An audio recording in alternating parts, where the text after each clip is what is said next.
1 de junio, miles de capitalinos fieles se reúnen para celebrar a la tradicional Santa Muerte. Esto lo hacen en el tradicional ya barrio de Tepito, aquí en la Ciudad de México.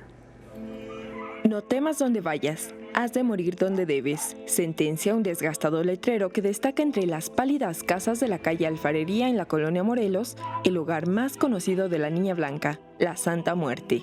Todo lo que pides tienes que cumplirlo. Y es muy cierto porque ya te cobran las cosas a cambio de otra manera, con lo que más quieres, ¿no? Más que nada. Cargando su figura en brazos, vestidas de las mejores galas, miles de personas llegan cada 1 de mes al principal altar de la Santa Muerte a unas cuadras de la zona de Tepito, donde al unísono rezan el rosario y reciben la bendición cual Basílica de Guadalupe. Hermana Blanca. Hermana Blanca. Este altar lo puse hace 14 años. Ahora el 31 de octubre cumple 15 años. ¿Por qué lo puse? Pues porque me lo regaló un hijo.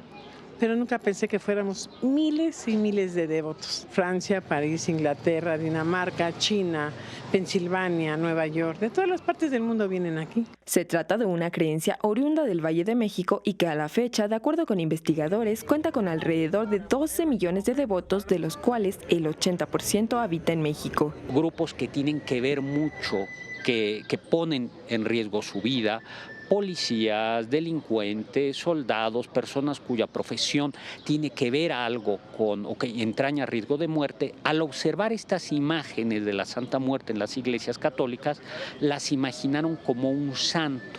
La Santa Muerte tiene sus orígenes en una mala interpretación de las imágenes barrocas de la religión católica, pero curiosamente sus adeptos también son católicos. Yo voy a ver a la Virgen de Guadalupe, voy a ver a San Juditas, voy a ver a la Virgencita de San Juan. Pues yo sí creo en Dios y en la Santa Muerte, yo creo en las dos, porque pues, a fin de cuentas Dios te da la vida y ella te la quita, ¿no?